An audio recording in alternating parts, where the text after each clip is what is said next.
चला तर आज आपण पोह्यांपासून एक भन्नाट रेसिपी बनवूया. तर मी इथं भिजवलेले पोहे घेतलेत, त्याच्यामध्ये कढीपत्ता आणि कोथिंबीर टाकली आहे. त्याच्यानंतर मग मी बारीक चिरून घेतलेला कांदा टाकला आहे.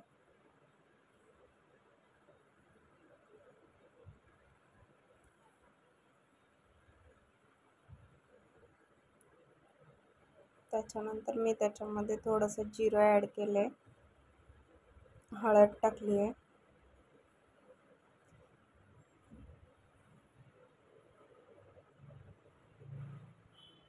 लाल तिखट टाकले. तुम्हाला हवं असेल तर तुम्ही बारीक मिरचीसुद्धा कट करून टाकू शकता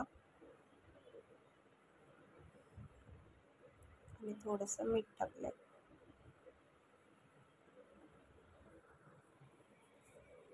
त्याच्यानंतर इथं माझ्याकडं ना घरामध्ये वाटलेली थोडी हिरवी चटणी होती. त्याच्यामध्ये मी अद्रक, लसूण, कोथिंबीर आणि हिरवी मिरचीची ही बनवलेली पेस्ट आहे, तर ही ॲड केली आहे.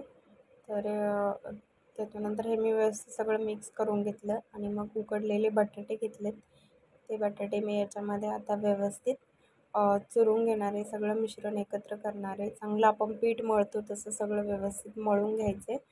आणि याच्यामध्ये तुम्ही बाइंडिंगसाठी कॉर्नफ्लॉवर असेल तर कॉर्नफ्लॉवर टाकू शकता किंवा तांदळाचं पीठही ॲड करू शकता, पण मी नाही टाकलं कारण असे पण भरपूर छान लागतात, क्रिस्पी होतात. हे पोह्यांचे कटलेट म्हणू शकता तुम्ही याला. तर व्यवस्थित असे मी वडापावचे वडे कसे असतात तसं घेतले करून छोटे छोटे गोळे. आणि आता हे तेल चांगलं गरम झालेलं, त्याच्यामध्ये मी व्यवस्थित क्रिस्पी यांना तळून घेणार आहे.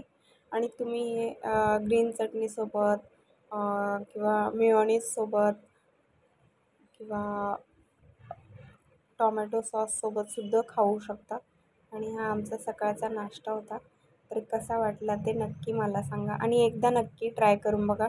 खूप छान बनतो हा नाश्ता आणि खूप क्रिस्पी पण लागतो. याच्यामध्ये तुम्ही भरपूर काही गोष्टी ॲड करू शकता, सफेद तीळ असं, परत त्याच्यानंतर किसून गाजर वगैरे असं काहीही टाकू शकतो तुमच्याकडे असल्यास, हिरवे वटाणे. माझ्याकडे जेवढं साहित्य होतं तेवढ्या साहित्यामध्ये मी बनवले. एकच नंबर झालेले, खूप टेस्टी होते, क्रंची होते. तुम्ही नक्की ट्राय करा. आणि हे मी याच्यासाठी बनवले की माझ्याकडे ना पोहे थोडेच होते आणि आम्हाला चौघांना नाश्ता करायचा होता, त्याच्यामुळे बनवलेले मी हे थोडेसे पोहे आणि बटाट्यापासून. तर खूप छान या नाश्ता करायला.